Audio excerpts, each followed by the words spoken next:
Assalamu alaikum wa rahmatullahi wa barakatuh. This is Hamza Foy with Ihya 502 Podcast. In this episode of Muslim Musings this week, I have Dr. Shahid Qamar, who is a dear friend of mine, on to talk about artificial intelligence, machine learning, and ways you can learn about either of those two topics or just programming in the IT industry in general. Before we dive into the interview, I definitely encourage everybody, if you haven't already, subscribe on YouTube, on Spotify, whichever platform's easiest for you to access, pull up on your phone and listen from. I also encourage, if you want, occasional emails about upcoming community events, different job openings and career opportunities, and various services to meet basic needs and the needs of our community. Definitely subscribe via Substack. The link to the Substack newsletter for the Louisville Muslim community is on the website. And once again, I definitely appreciate those of you who have reached out, either giving me positive feedback, a pat on the back, even offered to come on the podcast. I definitely love that interaction. So just know you don't have to be just a listener. You can be a participant.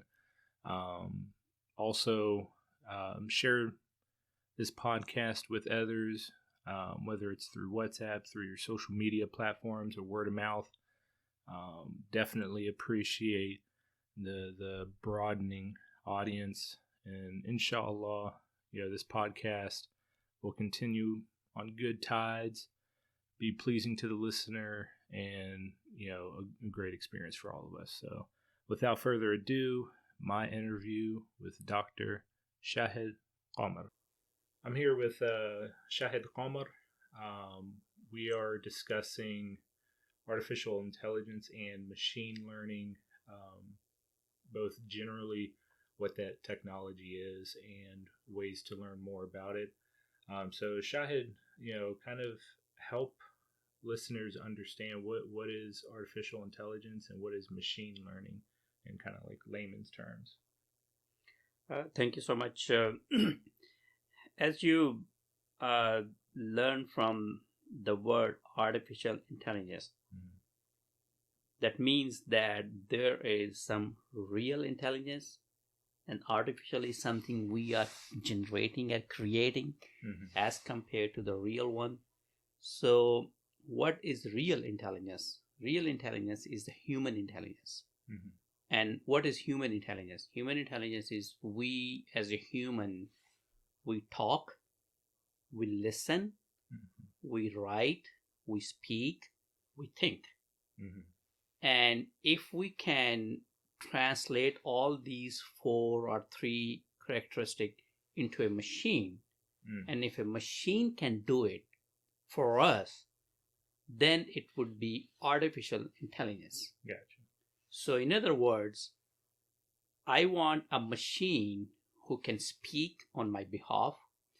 I want a machine who can write on my behalf. I want a machine who can see on my behalf. So if machine can do all these 3 things, then I am transferring or moving from real intelligence to artificial intelligence. Gotcha. That's a simple word.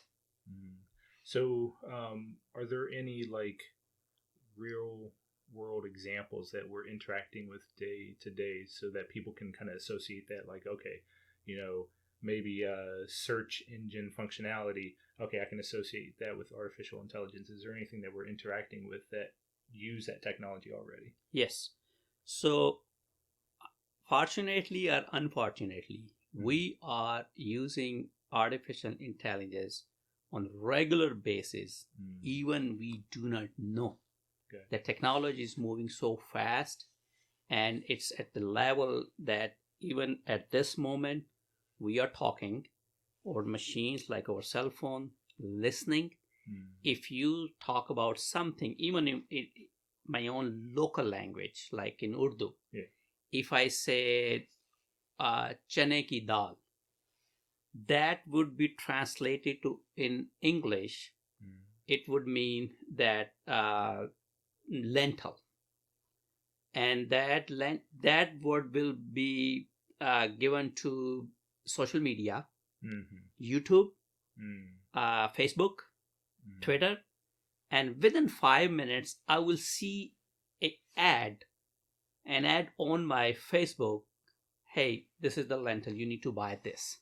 Okay. So that is the use of artificial intelligence on regular basis, which we are interacting with, and we even do not know one thing. So when you type a text message, so when you say, hey, I am going to, so that text message will suggest you a next word. Like, I am going to mosque, I'm going to shopping mall, I'm going to market. So what happens? Your text message is based on zillions of text messages in the world, and they fed it to the computer, and they made the model, and now it will be predicting your next word.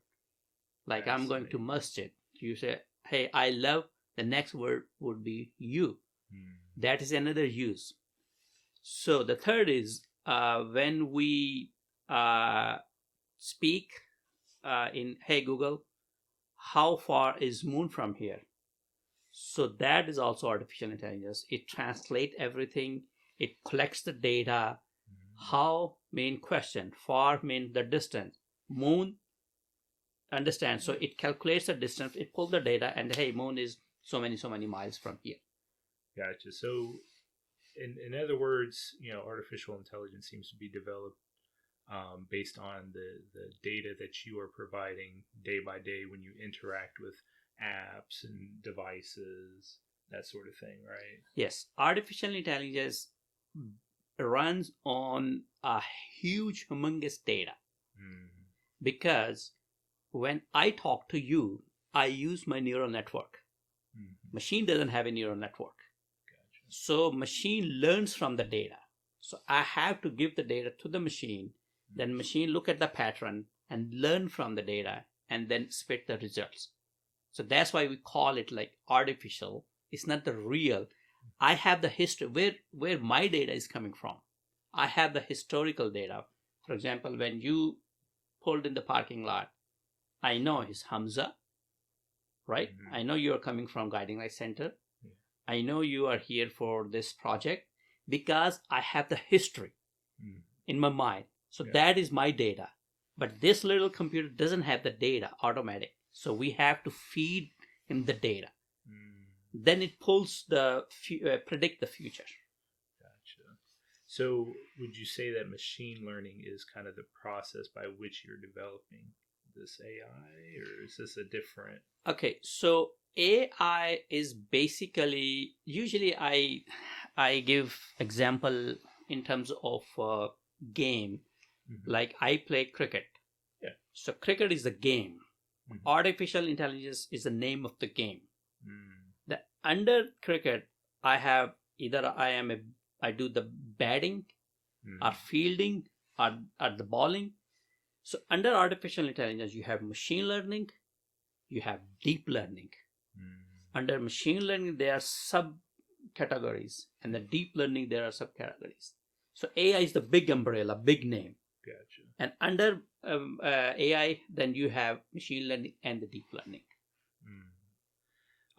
So, by myself as, kind of like a junior programmer, I specialize in full stack JavaScript. I'm assuming, at least for the machine learning portion, there are like programming languages that are used. What are like the popular ones? So before I answer to this question, I just want to make another example of the clarification. I just want to make it explain the difference between machine learning and the deep learning and then the programming. Gotcha. If I ask you what is the weight of your cell phone, you look at it and you will say maybe 1/4 pound. If I ask you what is the length of your laptop, Yeah. you will look at it and you go, maybe 15-inch. Mm-hmm. If I ask you what is my weight, you will say maybe 160 pounds. Mm-hmm. But if I ask you what's your body temperature at the moment, you will pull thermometer and then you gauge your body temperature. If I ask you what is the temperature of this room, you will go to that thermostat and look at it, right? Yeah. So there's two different cases. In the second case, when I ask you what's your body temperature or the room temperature, you look at the machine, and that machine has some mathematical equation in it, right? So it looks at the temperature, and the temperature is calibrated with the environment, right? And a lot of other things. And that is machine learning. In machine learning, you have to apply some kind of mathematical rules, some equation, F equals ma, y equals mx plus c, linear equation, non-linear equation. You have to do that. But for this, you need small data, relatively speaking, small data. In the first example, when I asked you what is the weight of this cell phone, you look at it, maybe 1/4 pound. How did you know that? Because in your mind, you made a relative comparison. You know that the weight of this table is this many pound, weight of this mic is this many pound. So you have the history. You have the data in your neural network. You have the history. You compared this weight based on the historical data. That is a deep learning. You did not apply any equation. You learned from the data. Then you made a pattern. You see, okay, this is this many pound, this is this many pound, this many pound, this could be 1/4 pound. You did not apply any equation. You learn, right? Yeah. So when you learn from the data, that is the deep learning, meaning you used, like we use our neural network. In the deep learning, we made artificial neurons. You feed the data to the neural network, artificial neuron, and the neural network learns from the data, then make a prediction or the decision. That's a difference between artificial intelligence, machine learning. When you have small data, you use some equation with limited data. And in the deep learning, you have a big data, huge data, humongous data, but you do not use any kind of equations. You learn from the data. Now, coming back to your question, usually at this moment, the popular language is the Python. I would say 60% of the programming in machine learning and deep learning is done by Python, and 30% done by R. Then there are some other languages. Gotcha. But Python is so easy to understand that it's just like we are speaking to each other. We just have to learn a little bit of syntax, and you can do that. One thing. The second thing, Python has a lot of libraries.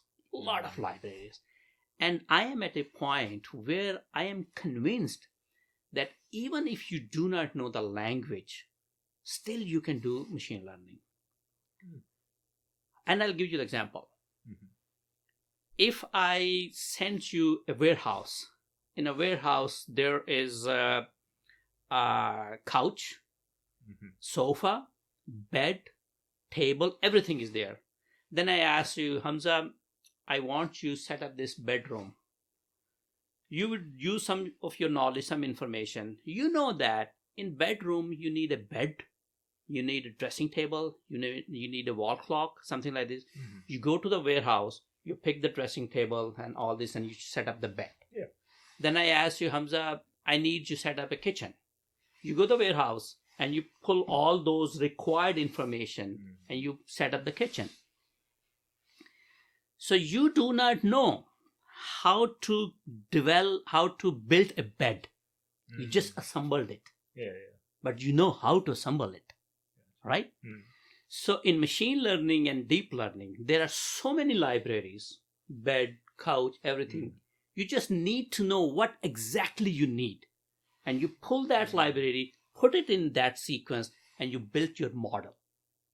So example, if I ask you, Hamza, I have a data set like maybe 15,000 patient data, and it has 20 columns like their age, gender, whatever. Yeah.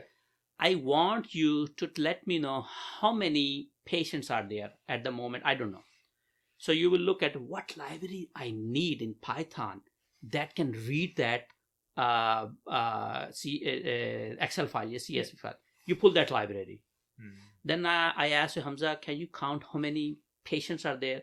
You'll say, okay, what library I need which can count this? You pull that library. So you just need to know what you need, where to pull, and what to pull. That's it. So even if you don't know the language, you learn the language without learning the language. Yeah, I mean, I've done a lot of reading between the different programming languages, and for me, JavaScript appealed to me because I'm more like interested in like building applications, functionality. Where it seems like Python works a lot more with what's called like data wrangling, like gathering the data, sorting the data, taking out the necessary pieces that you look for. I think one of the popular libraries is called TensorFlow. That's, that seems to be prominent when it comes to those who are wanting to develop machine learning. What are some fascinating developments, like recent developments in the artificial intelligence or machine learning field? Are there any that you don't want to listen to that? Trust me.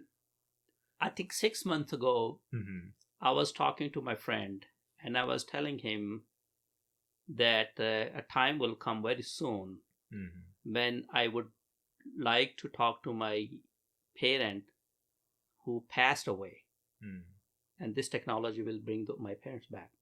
Yesterday I was reading an article. So this is very scary. So what would happen? It would be very common. I would be talking to somebody sitting with me. He would not be a real person. He would have been passed away years ago. So they will ask me, hey, you need to talk to your dad? Yeah, okay, give me one of his picture and maybe if you have any soundbite or something like this. And then they will create a human, real human without any blood and flesh, but like automatic cars, like a robot. Okay. Then, robot is okay, we can do that. But I want that robot talks like my dad. So I will give him a little bit of information. 90%, 99% of the behavior in the world, in the human, they're common. They're common. When I talk, when I say a joke, he will laugh. When I say something bad, he will be angry, something like this. So that is the scary part. It would happen very soon. But other than that, the technology is so fascinating these days.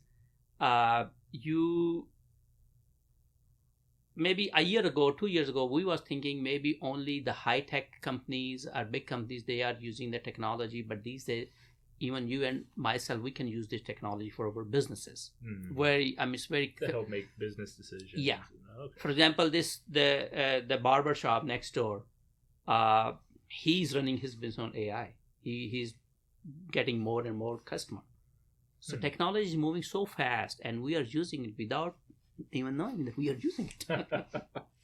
So just kind of reiterate, with artificial intelligence, you're building models based on data, data about somebody's search history, somebody's conversations that are recorded that there's data on.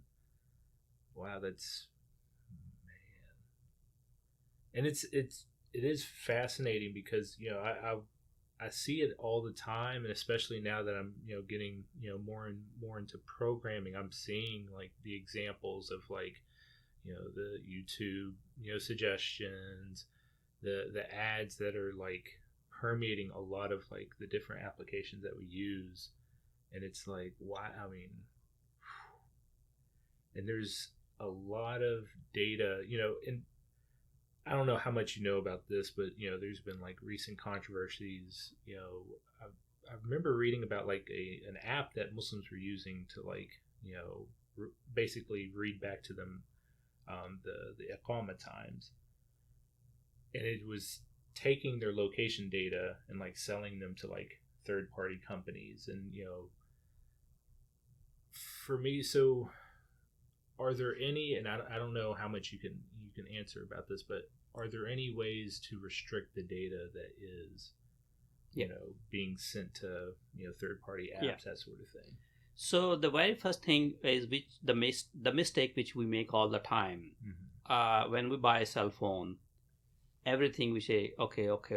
There are a lot of agreement we are saying yes. You just heard about the WhatsApp. Yeah. Right?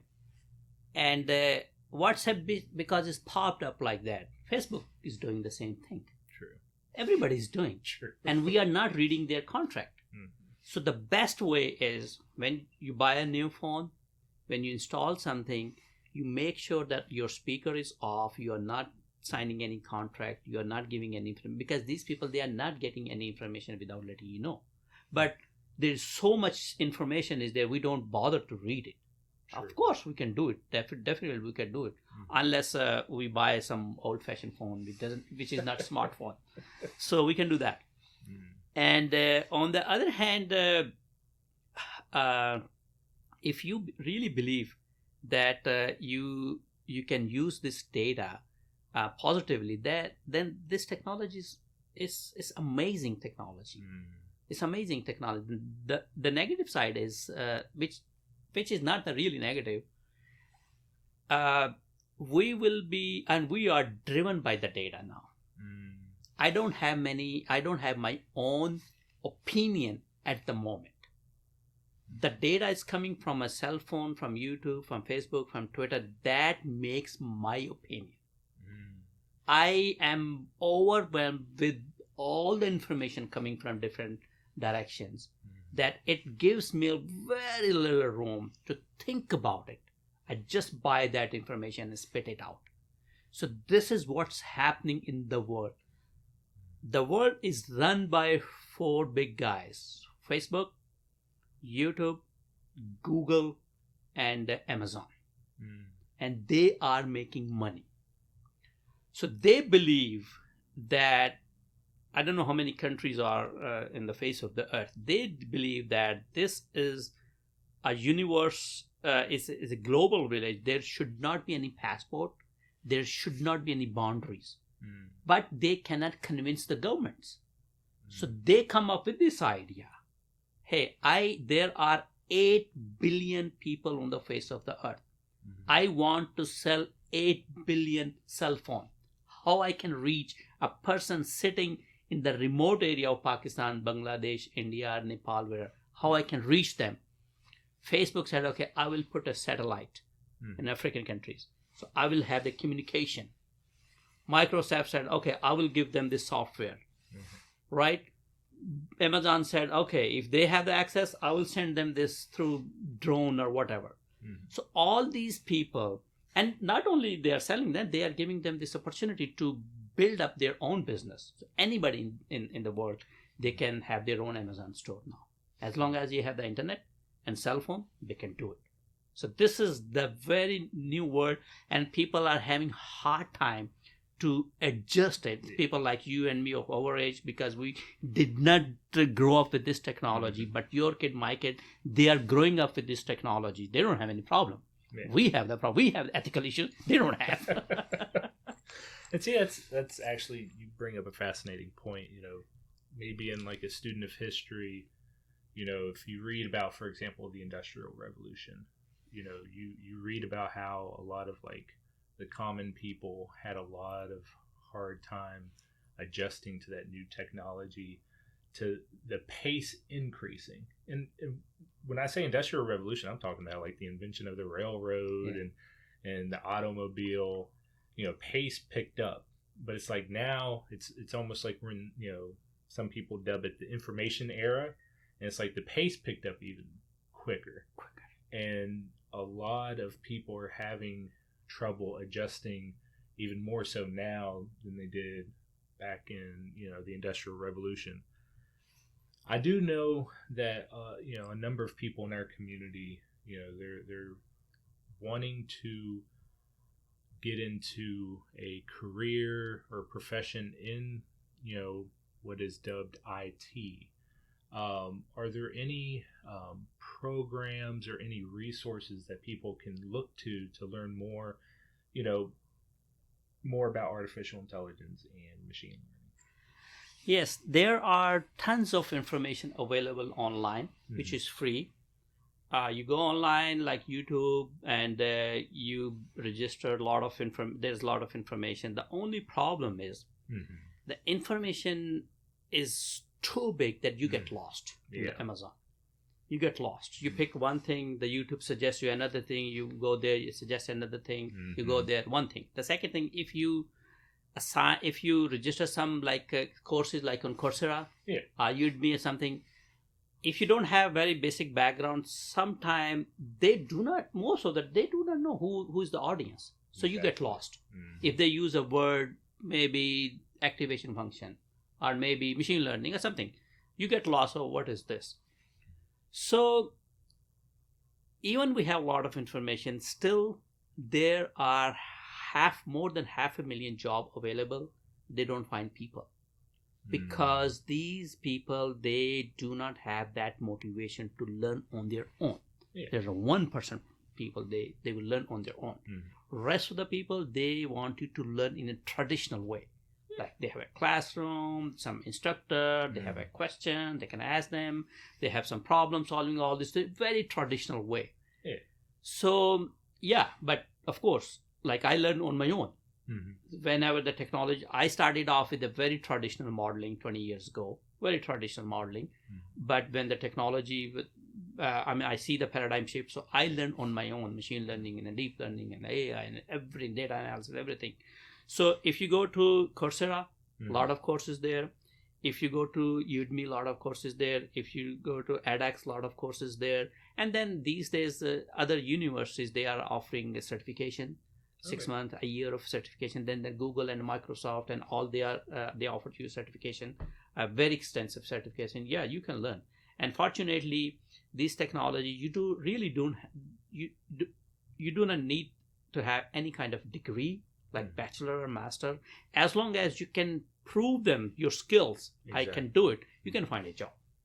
I tell a number of the young adults in our community, the IT field, like you said, they're not so much concerned about degree as much as they're concerned with portfolio and demonstration of skill. If you can develop those skills and you can build a portfolio that demonstrates that, then you basically got your foot in the door.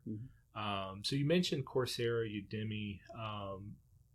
I know that you were talking about having a local program. Can you kind of elaborate on that? So during this pandemic, I was working from home and I had a lot of time to learn new things. While I was learning new things, I thought, why not I should develop my own course.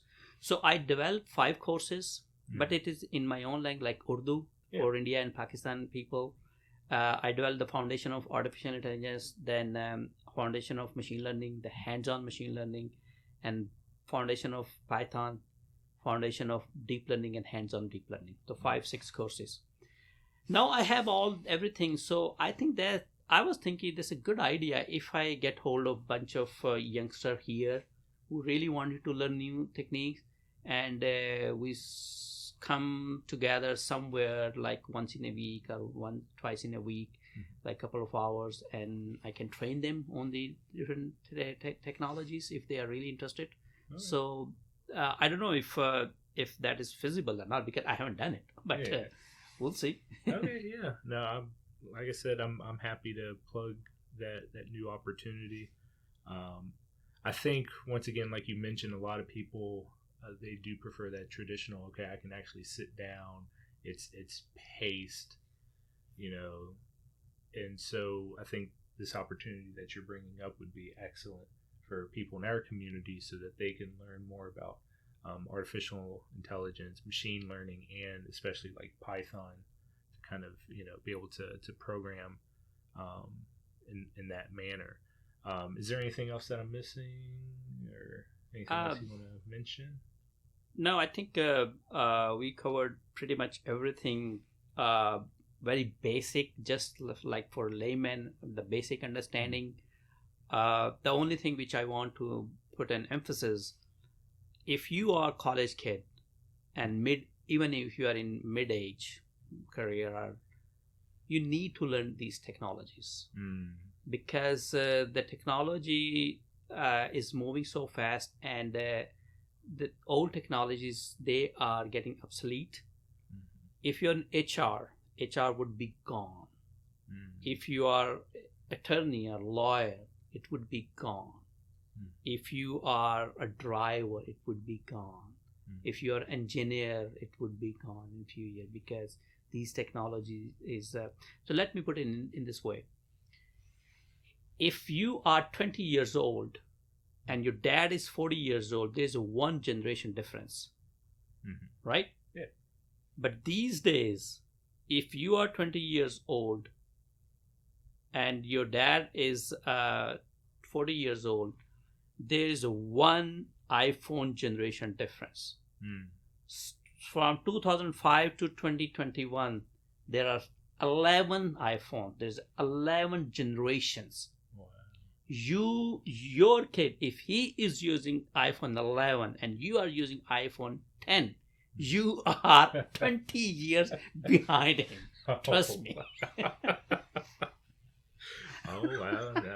Yes, sir. Somebody asked me the other day, do you use TikTok? I said, what the heck is TikTok? He said, you really don't know TikTok? I said, I don't know.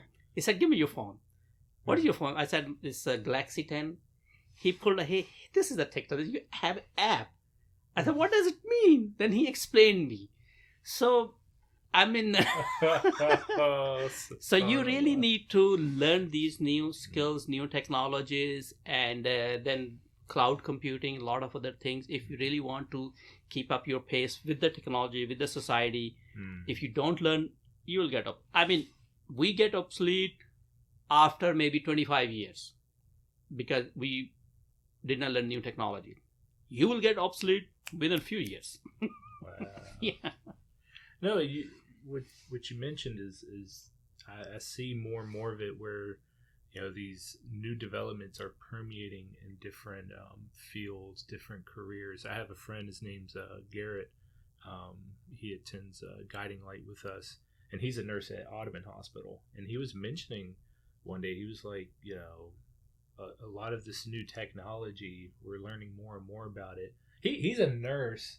And he's like, I wouldn't expect me to have to like understand this. He's like, but no, it's happening. A lot of this new technologies, coming into the workplace. So, I echo what you suggest. That people should, keep up to date with the growing technology. But Jazakallah khairan. Thank you, Shahid Bhai. Thank you so much. Great to have you on. And we're good. Same here. Thank you so much for having me. Thank you.